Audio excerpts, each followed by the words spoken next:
Graça e paz, irmãos. Minha oração, meu mais profundo desejo é que o Senhor fale ao nosso coração hoje à noite. A coisa que nós mais precisamos é que Ele fale, e quando Deus fala, Ele faz. Deus falar e fazer são a mesma coisa.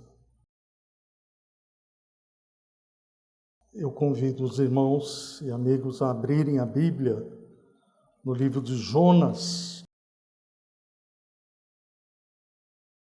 Nosso propósito é começar hoje um estudo de todo o livro de Jonas. Nós vamos por partes. Vamos ler hoje o capítulo 1. Possivelmente todos nós conhecemos já o livro de Jonas. É difícil alguém não conhecer. Ou ouviu quando era criança, ou leu recentemente, ou de alguma forma todos conhecem. Que o Senhor nos abençoe, que o Senhor fale ao nosso coração. Livro de Jonas, capítulo 1. Se a sua tradução for um pouco diferente, acompanhe mesmo assim, você vai entender. Eu estou indo pela Bíblia atualizada, revista e atualizada. Veio a palavra do Senhor a Jonas, filho de Amitai, dizendo: Dispõe-te, vai à grande cidade de Nínive e clama contra ela, porque a sua malícia subiu até mim. Jonas se dispôs, mas para fugir da presença do Senhor, para Tarsis. E tendo descido a Jope, achou um navio que ia para Tarsis. Pagou, pois, a sua passagem e embarcou nele, para ir com eles para Tarsis, para longe da presença do Senhor. Mas o Senhor lançou sobre o mar um forte vento, e fez-se no mar uma grande tempestade, e o navio estava a ponto de se despedaçar. Então os marinheiros, cheios de medo, clamavam cada um ao seu Deus, e lançavam ao mar a carga que estava no navio, para o aliviarem do peso dela. Jonas, porém, havia descido ao porão e se deitado, e dormia profundamente. Chegou-se a ele o mestre do navio e lhe disse: Que se passa contigo, agarrado no sono? Levanta-te, invoca o teu Deus. Talvez assim esse Deus se lembre de nós para que não pereçamos. E diziam uns aos outros: Vinde e lancemos sortes, para que saibamos por causa de quem nos sobreveio este mal. E lançaram sortes, e a sorte caiu sobre Jonas. Então lhe disseram: Declara-nos agora por causa de quem nos sobreveio este mal. Que ocupação é a tua? De onde vens? Qual a tua terra? E de que povo és tu? Ele lhes respondeu: Sou hebreu e temo ao Senhor, o Deus do céu, que fez o mar e a terra. Então os homens ficaram possuídos de grande temor e lhe disseram: Que é isto que fizeste? Pois sabiam os homens que ele fugia da presença do Senhor, porque lhe o havia declarado. Disseram-lhe: Que te faremos para que o mar se nos acalme? Porque o mar se ia tornando cada vez mais tempestuoso. Respondeu-lhes: Tomai-me e lançai-me ao mar, e o mar se aquietará, porque eu sei que por minha causa vos sobreveio esta grande tempestade. Entretanto, os homens remavam, esforçando-se por alcançar a terra, mas não podiam, porquanto o mar se ia tornando cada vez mais tempestuoso contra eles. Então clamaram ao Senhor e disseram: Ah, Senhor, rogamos-te que não pereçamos por causa da vida deste homem, e não faças cair sobre nós este sangue, quanto a nós, inocente, porque tu, Senhor, fizeste como te aprouve. E levantaram a Jonas e o lançaram ao mar, e cessou o mar da sua fúria.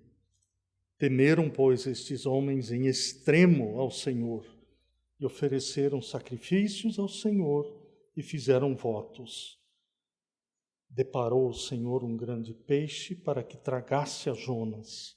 E esteve Jonas 3 dias e 3 noites no ventre do peixe. Jonas é um livro pequenininho, são 4 capítulos apenas. E ele, já de início, ele fala de uma coisa que nós anelamos, nós desejamos, nós precisamos, que a palavra do Senhor, Jeová, aquele que existe, que depois ele diz que é o Deus do céu, que fez o mar e a terra, o Deus que é Deus que existe, é a realidade última, o Senhor, a quem todos nós, de onde nós viemos e para onde nós vamos, para sermos julgados, os vivos, os mortos, os grandes, os pequenos, os que creem, os que não creem, os que acham que existe, os que acham que não existe, tanto faz, é o Senhor. Veio a palavra do Senhor a Jonas. Enquanto nós estivermos estudando o livro de Jonas, nós vamos ver que Jonas não é a personagem principal do livro de Jonas.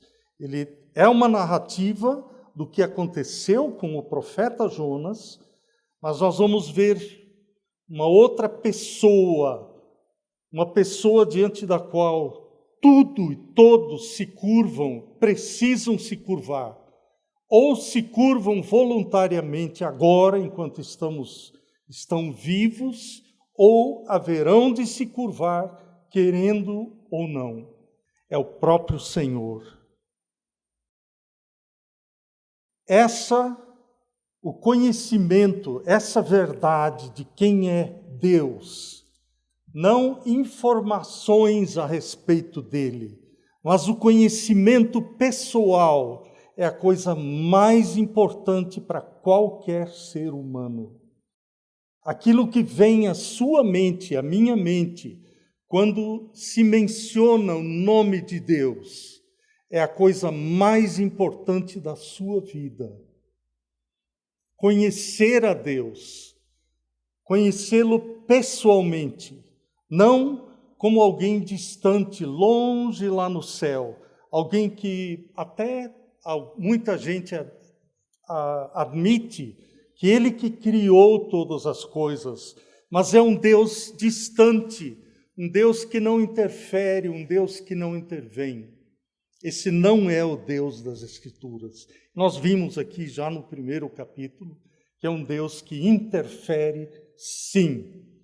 E é um Deus que tem debaixo do seu poder os elementos da natureza, que nós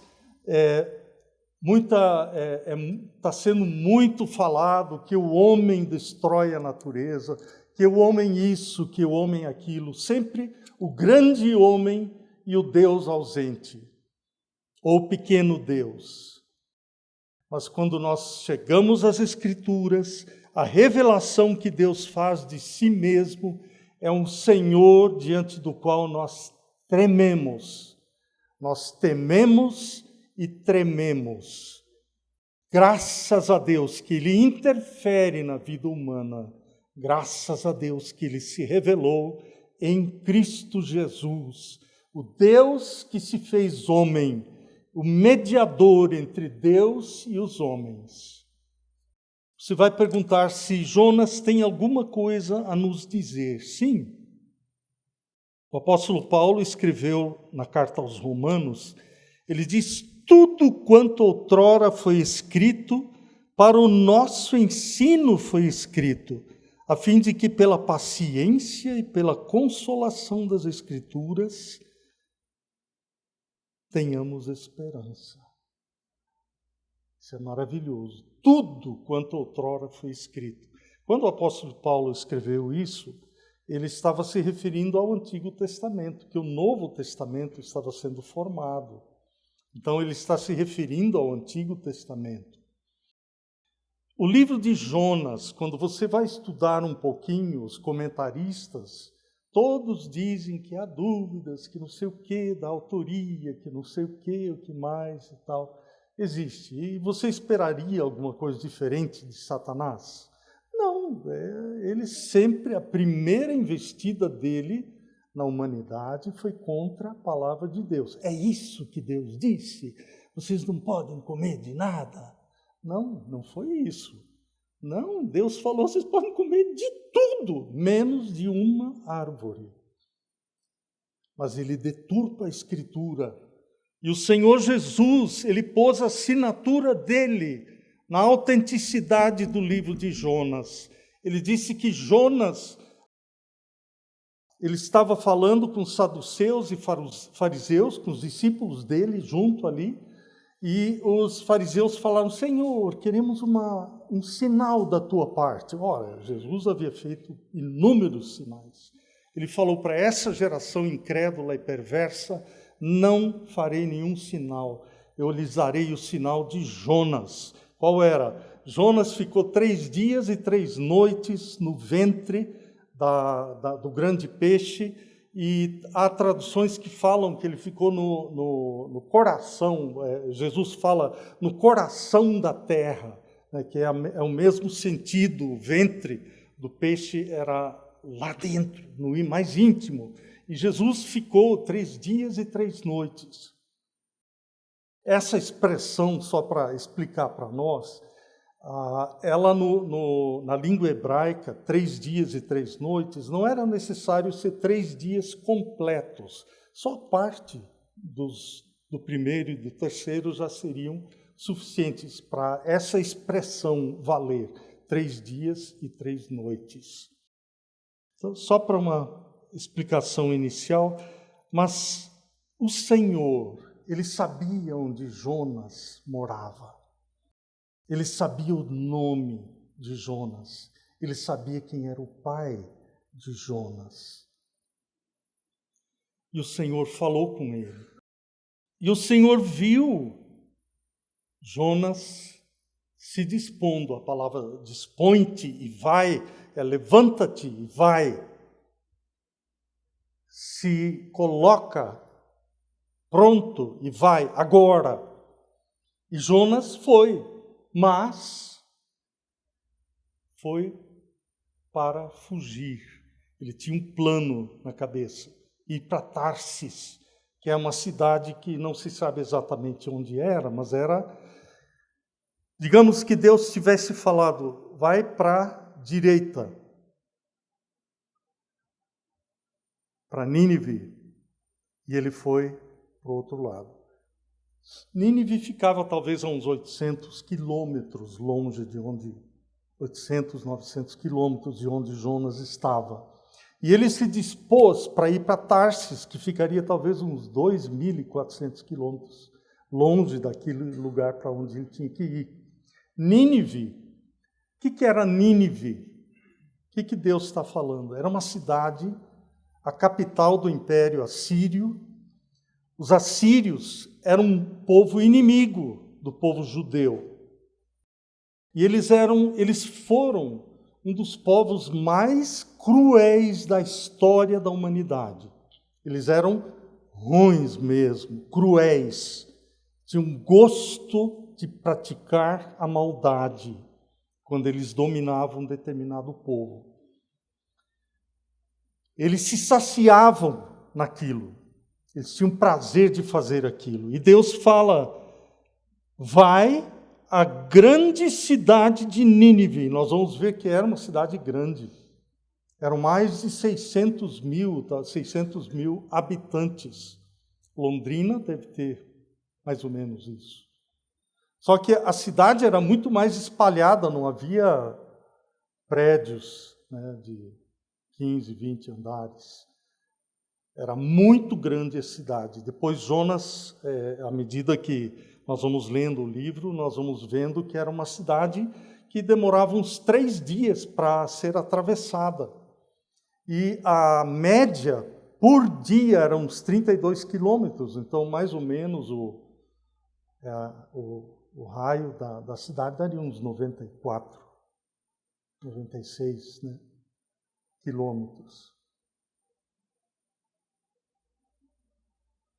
E Deus diz, vai à grande cidade de Nínive e clama contra ela.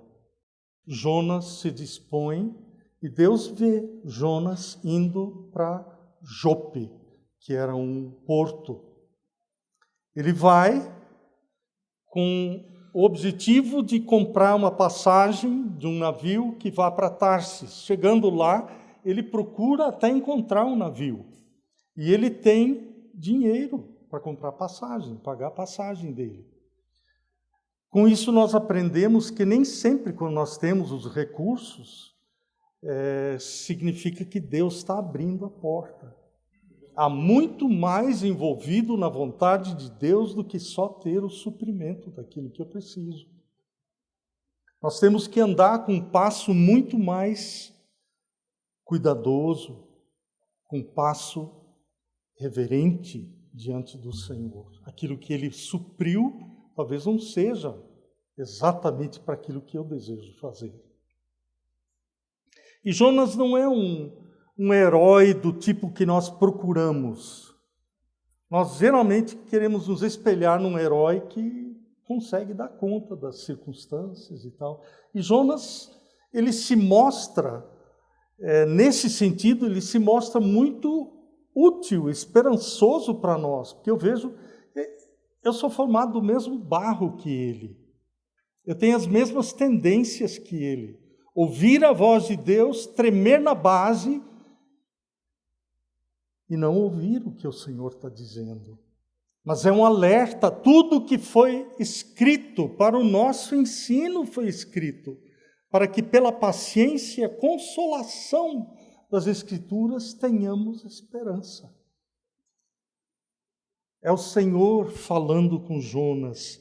Ele sabia das ideias de Jonas. Ele viu Jonas comprando a passagem, pagando a passagem, conversando com o capitão do navio, pegando a maletinha dele, entrando no navio. E Jonas foi para onde? Para o porão, para um lugar mais retirado. Ele não queria papo com ninguém, ele queria dormir. E geralmente quando nós estamos com problemas, às vezes problemas de consciência, nós nos refugiamos no sono, né? Nós queremos cair fora, não quero conversa com ninguém.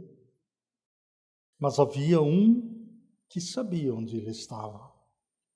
E Deus desentocou Jonas, né? O Senhor podia ter impedido Jonas de entrar naquele navio, né? Ele podia ter pisado torto numa pedra ou pisado num espinho, sei lá, e ter que abortar a viagem dele até Jope. Mas não, o Senhor deixou. Por que razão? Talvez porque o Senhor normalmente é glorificado nas maiores dificuldades que nós temos. Talvez nós nunca ouvíssemos falar de Jonas se o Senhor não tivesse permitido que tudo isso acontecesse. E nós temos que ver que Deus é o Senhor da história. Jonas deveria servir como um modelo do Senhor Jesus, no ventre da terra, no coração da terra, aquele Senhor maravilhoso, cuja vida foi tirada, mas que na verdade não foi roubada dele. Ele disse que ninguém tira a minha vida, eu espontaneamente a dou. Mas esse Jonas desobediente, fujão, esse Jonas que se acovardou diante da palavra do Senhor. Mas o Senhor Jesus, o considerou como tipo dele, na tipologia bíblica, né? No simbologia bíblica. O Senhor, não por méritos de Jonas, mas porque Ele é o Senhor. Ele é o Senhor, maravilhoso Senhor. E Jonas, ele não sabe de nada do que está acontecendo em volta. Ele não quer saber e não fica sabendo mesmo. Mas Deus usa o capitão do navio para cutucá-lo. Fala, ferrado no sono, moço. O que você está fazendo aí? Há uma tradução na Bíblia que diz que Jonas desceu ao porão, e onde a minha tradução diz que ele dormia profundamente, essa tradução diz e ele roncava. Estava tão preso no sono que ele estava roncando. E o homem entrou ali, eles estavam lutando contra a tempestade lá em cima, os marinheiros tentando isso, tentando aquilo, nada, e a tempestade cada vez mais violenta, cada vez mais difícil, ao ponto dos marinheiros entrarem em pânico. Para marinheiro entrar em pânico precisa de muita coisa. E a Escritura diz que o navio estava a ponto de se quebrar. E eles olhando, o capitão olhando, mas falta aquele que entrou lá em Jope, aquele que comprou a passagem para Tarsis, ele desceu, foi procurar, achou, chamou Jonas, convocou Jonas, o ímpio convocou Jonas para invocar o nome do Deus dele. Porque o capitão estava invocando o nome do Deus dele, e cada marinheiro invocando o seu próprio Deus. O Deus que não é Deus, mas aqui eles estavam se agarrando no meio daquela tempestade. É o que acontece, todo ser humano tem, querendo ou não.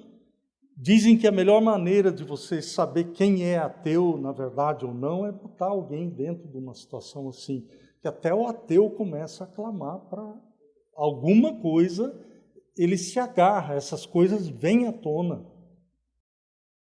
E normalmente o conceito que nós temos de quem Deus é um conceito que ele está muito bem enterrado debaixo de expressões muitas vezes vazias, que nós repetimos, Deus é isso, Deus é aquilo, mas na hora da necessidade nós vemos que nós não temos nada. Eu já me vi em circunstâncias assim. Em circunstância, eu estava lembrando hoje, não era de provação, mas no fim foi um ensino muito grande para mim. Eu fui numa circunstância, num retiro, onde eu era responsável por um determinado assunto. Aí, nos pequenos grupos, então, eu era responsável por aquele assunto. Algumas pessoas se inscreveram para escutar o que eu tinha para falar, que não era quase nada. Então, eu falei sobre aquele assunto, eu tinha estudado, eu tinha me preparado, tudo. Mas quando as pessoas, depois que terminou o estudo, quando as pessoas vieram conversar comigo, e assim, de uma maneira mais informal, me fizeram algumas perguntas, eu pensei, gente, mas eu não sei nada sobre esse assunto. Eu sei aquilo que eu li, que eu estudei, que eu anotei, que eu pesquisei nas Escrituras, li, mas de essência eu não tinha nada. Aquilo foi humilhante para mim. Eu não precisava falar para ninguém, ficou evidente para mim e me fez pensar, me faz pensar até hoje. Isso já aconteceu há bastante tempo. E o nosso conceito de quem Deus ele muitas vezes está encoberto, até que nós entremos numa crise e que nós comecemos a ver, de fato, em quem eu creio. É só Não tem nada errado de participar das reuniões da comunidade, de ler as Escrituras. Nós precisamos desesperadamente conhecer as Escrituras, mas é muito mais. É que o Senhor, eu preciso clamar: Senhor, revela-te a mim, revela-te pessoalmente a mim. E normalmente essa revelação, ela vem acompanhada de assombro, eu começo a ver quem Ele é e quem eu sou.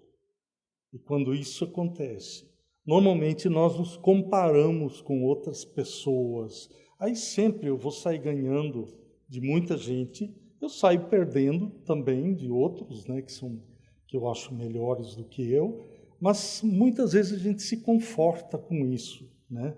A gente se compara com os demais. E isso é extremamente nocivo. Essa é a tendência natural nossa. Mas quando Deus começa, a luz de Deus começa a refletir na minha escuridão, meu entendimento começa a ser iluminado sobrenaturalmente. Eu não estou falando de experiências assim bombásticas, não. Aquilo, quando é uma revelação de Deus, da Escritura, você fica caladinho. Você se prostra diante de Deus para aquela necessidade de show, para aquela necessidade de demonstração. É evidente que haverá transformação. Isso é evidente, porque é impossível esconder uma cidade construída sobre o monte, né? Vai ficar evidente, mas é porque é de fato. Mas quando Jonas é convocado para clamar a Deus, os marinheiros fazem uma coisa que normalmente nós interpretamos errado. Eles dizem, no verso 7, Jonas 1:7, e diziam uns aos outros: vinde e lancemos sortes, para que saibamos por causa de quem nos sobreveio este mal. E lançaram sortes, e a sorte caiu sobre Jonas. Deus pegou a caneta e botou assim bem na cabeça dele, né? Puf, Jonas. O assunto das sortes é um assunto assim que tem muitos exemplos nas Escrituras, onde fica evidente que Deus é o Deus que rege todas as coisas. A mão dele poderosa. Eles lançaram as sortes, eles não eram pessoas tementes a Deus, e não conheciam o Senhor. Eles invocavam o nome dos deuses deles, eles lançaram sortes, para eles seria o acaso, né? Mas eles levavam a sério isso. E Deus dirigiu a sorte para a pessoa certa, a pessoa culpada mesmo, Jonas. A tempestade tinha vindo por causa dele. E eles levaram a sério. Nós temos um exemplo nas Escrituras, dentre vários exemplos, quando o povo de Israel atravessou o Rio Jordão. As águas de cima pararam, viraram um grande monte, e a água subiu, marcha ré, porque Deus faz a água ir marcha ré. Normalmente ela vai para o lugar mais baixo, mas ali o Senhor sobrenaturalmente fez com que a água subisse, e eles passaram a pé seco. Eles conquistaram, conforme a ordem do Senhor, eles rodearam Jericó 7 dias. Deus derrubou as os muros de Jericó, eles conquistaram Jericó. Foi uma festa só. Alegria de ver Deus agindo, Deus operando ali sobrenaturalmente. E a ordem de Deus era que eles conquistassem toda a terra de Canaã, que eles derrubassem, matassem homens, mulheres, crianças, bois, vacas, ovelhas, camelos, não importa o que tivesse, eles deviam matar. Era a ordem de Deus, do Deus soberano, que tinha dado 400 e poucos anos para aquele povo de Canaã se arrepender. Eles não se arrependeram e Deus ordenou a execução deles. E o povo dele executou a ordem. A próxima cidade, era uma cidade chamada Ai. E eles mandaram espias para ver como é que era essa cidade. E os espias voltaram e falaram, olha, não precisa todo o exército de Israel. Nós podemos mandar uns 2.000 homens, já está bom. Pegam ali e acabam, vapt-vupt, acabou aquilo ali. Eles foram e sofreram uma derrota vergonhosa. Além de perderem vários soldados, os israelitas voltaram correndo com o rabo entre as pernas, apavorados. E Josué falou, e agora? E Josué buscou o Senhor. Josué se prostrou reverentemente diante do Senhor e falou, Senhor, antes nós não tivéssemos vindo para cá. E lamentou o que aconteceu. Vamos lá para Josué 7. E o Senhor fala uma coisa muito interessante para Josué. Ele diz, por que você está prostrado? Levanta-te. Josué 7, o versículo 10. Então disse o Senhor a Josué, levanta-te. Por que estás prostrado assim sobre o rosto? Israel pecou. Simples assim. Josué estava lamentando, só que ele não tinha consultado o Senhor antes de mandar os soldados para Ai. Sofreu a derrota, lamentou a derrota, e o Senhor disse, Israel pecou. Continuando o texto, Deus diz, olha, manda todo mundo se preparar para amanhã, e amanhã você vai, por meio de lançar sortes, e vai separar, eram 12 tribos, ele disse, você vai separar a tribo que for sorteada. Foi o que ele fez. Foi sorteada a tribo de Judá, e Acã, pecador, o que tinha pecado, era da tribo de Judá. E lançaram mais sortes, e a sorte caiu sobre a família dos Zeraitas. E Acã era da família dos Zeraitas. Apresentou-se homem por homem, e a sorte caiu sobre Zabdi. E Acã era da família de Zabdi. E fazendo chegar a sua casa, homem por homem, caiu sobre Jonas, Acã. Josué não sabia quem era. Talvez nem a mulher de Acã soubesse. Possivelmente não.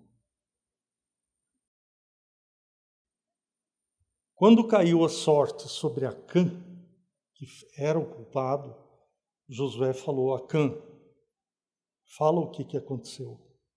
E Acã diz, de fato, eu pequei. Deus havia dito que nada daquilo de Jericó, as riquezas de Jericó, era uma cidade próspera, uma cidade rica.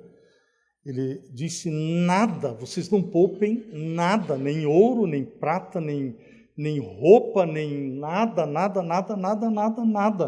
absolutamente nada, com exceção de Raabe e a família dela, os que estiverem na casa dela, que tem aquele cordão vermelho, que fala do sangue do Senhor Jesus, da Raabe que veio se refugiar debaixo da proteção do Senhor. Era uma prostituta, era uma mulher que não tinha mérito nenhum pessoal, como nós também não temos. Mas ela se refugiou no Senhor e ela foi poupada. E aqueles que se associaram a ela na mesma fé também foram poupados. Só o resto, tudo foi destinado à destruição. E Acã cobiçou, aí ele expõe o que ele tinha dentro do coração, que ninguém via, mas Deus viu, que ele fez na presença de Deus. Não é que Deus se informou depois, ficou sabendo. Não, Acã fez aquilo na presença do Senhor.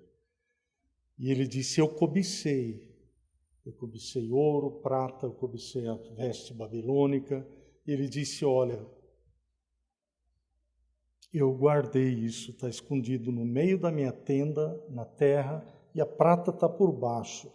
A parte mais preciosa está ali.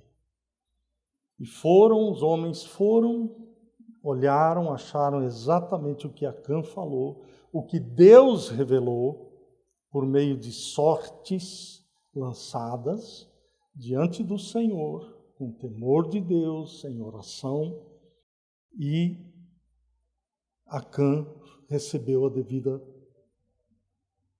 penalidade e foi morto por causa do pecado dele, porque ele pecou, ele não confessou, ele só confessou no grande dia do juízo, mas era tarde. E assim será tarde para aquele que não se arrepender em tempo, aquele que não parar diante do Senhor e confessar: Senhor, eu preciso desesperadamente de Ti. Voltando ao nosso livro de Jonas,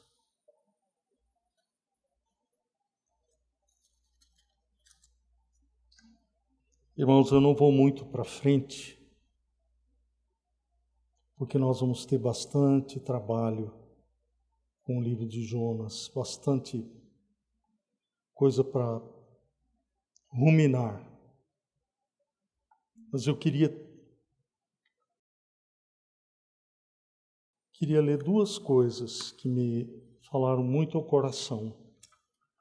Um homem de Deus disse que perguntaram certa vez a um congressista americano, Daniel Webster. Perguntaram assim: Senhor Webster, qual foi o pensamento mais sério que já lhe passou pela mente? E esse senhor respondeu: o pensamento mais sério que já entrou em minha mente é a minha responsabilidade de prestar contas ao meu Criador. E todos continuam: homens desse calibre não há como corromper nem comprar.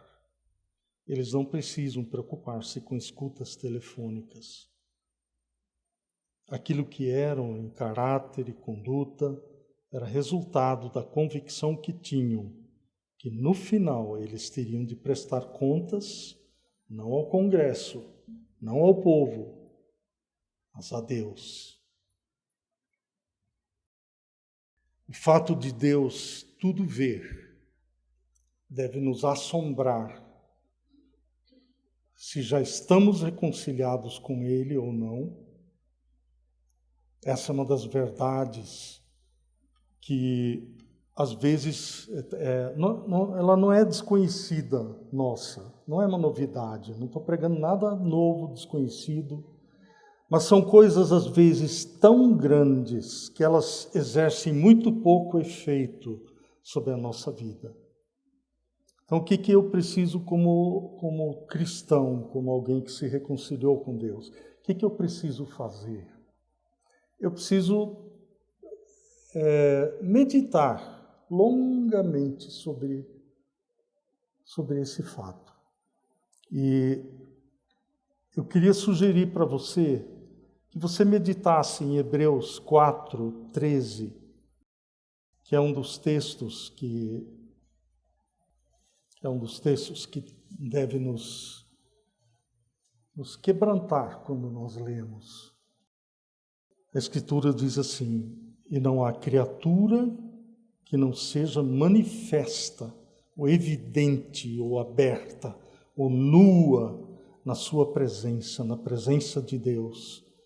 Pelo contrário, todas as coisas estão descobertas e patentes aos olhos daquele a quem temos de prestar contas. Esse texto deve nos levar ao temor e ao tremor. Se nós já nos reconciliamos com o Senhor, Ele deve produzir esse temor e saber que os olhos do Senhor estão em todo lugar, contemplando maus e bons. Maus e bons, os que não se reconciliaram e os que se reconciliaram com o Senhor. Mas os olhos do Senhor, isso está profundamente associado com a onipresença de Deus. O que o nosso irmão leu hoje, o Salmo 139. Agora, eu queria ler mais uma coisa. Isso é um pedacinho de um sermão de Spurgeon. Ele estava se referindo, a princípio, a um caso que tinha acontecido em Londres, de um assassinato, um envenenamento. E era um caso que estava sendo julgado ali naquela época. E Spurgeon, ele menciona isso. Ele era pastor na cidade de Londres. E ele diz, se o juiz daquele caso ali, pudesse assentar-se na tribuna e dizer: eu mesmo vi o homem misturando veneno. Eu estava junto quando ele deu o veneno à vítima. Eu li os pensamentos dele. Eu sei a razão por que o assassino fez o que fez. Eu li o seu coração. Eu estava junto dele quando pela primeira vez concebeu o plano sombrio. E eu o segui em todos os seus subterfúgios, suas explicações. Por que eu tenho que fazer isso? Em tudo que ele fez com o objetivo de ofuscar a justiça. E eu consigo ler no coração dele que ele sabe agora mesmo que é culpado. Dessa forma, o caso estaria encerrado. O julgamento seria pouco mais do que uma formalidade. Spurgeon continua: o que você acha, ó pecador? Você que não se reconciliou com o Senhor ainda. O que você acha quando for trazido à presença de Deus e Ele disser: você fez isto e isto e isto, e mencionar aquilo que você fez na escuridão da noite, quando olho nenhum havia ali? Você retrocederá surpreso e dirá: ó céus, como é que Deus sabe? Haverá conhecimento no Altíssimo? Então Ele dirá: pare, pecador. Eu tenho muito mais ainda para atemorizar você. E ele começará a revelar os registros do passado. Página por página ele vai ler do diário que ele registrou da sua existência. Eu posso ver você à medida que ele lê cada página. Seus joelhos batendo um no outro, seus cabelos em pé, o sangue gelar nas suas veias, gelar de terror. E você desfazendo-se em lágrimas. Você está perplexo ao ver seus pensamentos lidos à luz do sol, perplexo enquanto homens e anjos ouvem. Você está totalmente assombrado ouvindo as suas ideias sendo lidas, vendo as suas ações fotografadas no grande trono branco e ouvindo a voz dizendo: rebelião em tal época. Impureza em tal ocasião, maus pensamentos em tal e tal hora, pensamentos desagradáveis a respeito de Deus neste período, rejeição da sua graça neste dia, problemas com a consciência neste outro tempo. E assim por diante, até o fim do capítulo. E então, a terrível sentença final. Pecador, aparte-se, maldito. Eu vi você pecando, não há necessidade de testemunhas. Eu ouvi você praguejando, eu ouvi as suas blasfêmias, eu vi você roubando, eu li os seus pensamentos. Aparte-se, aparte-se. Eu sou justo quando julgo você. Estou plenamente justificado quando o condeno, pois você fez o que era mal diante dos meus olhos. A Escritura diz, a Escritura fala da ira do Cordeiro. O Cordeiro é uma das criaturas mais mansas que existem. Mas no juízo final haverá ira, não haverá mais misericórdia. Essa misericórdia nos é oferecida hoje à noite.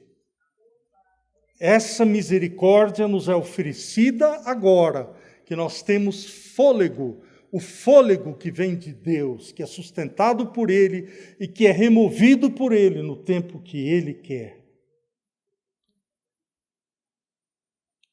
Você já se reconciliou com o Senhor?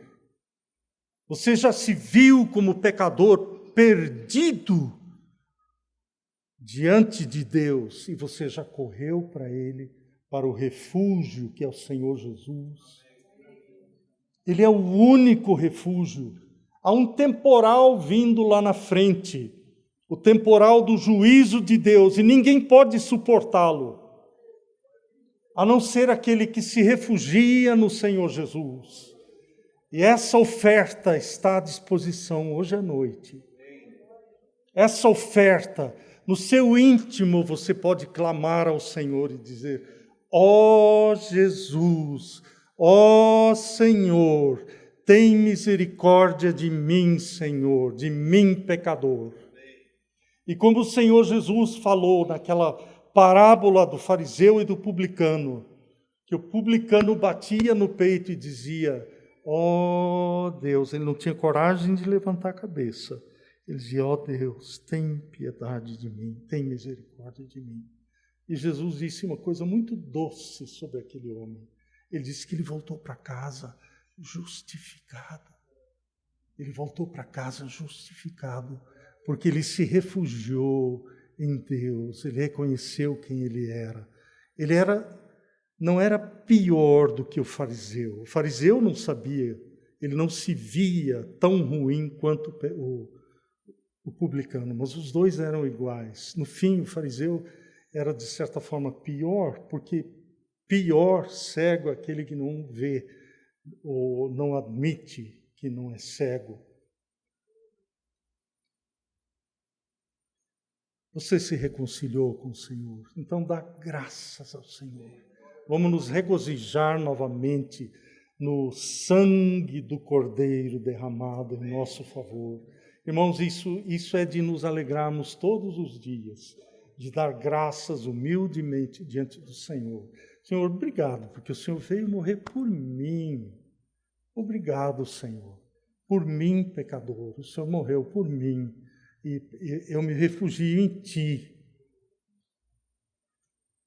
E aquele que ainda não se refugiou no Senhor, corra para o refúgio, corra antes que você ouça essa palavra horrível. Aparte-se, aparte-se. Eu sou justo quando julgo você. Estou plenamente justificado quando condeno você, pois você fez o que era mal diante dos meus olhos. Ninguém precisa me contar, isso o Senhor dizendo. Ninguém precisa me contar, porque eu sei. E o pecador que não se reconciliou, ele vai olhar, estarrecido, mas infelizmente sem tempo mais de correr. O tempo apropriado é hoje, o tempo é agora. Que o Senhor nos conceda a graça dele, a misericórdia dele, que ninguém saia daqui sem buscar o Senhor com todo o seu coração. Nós clamamos a Ti, Senhor.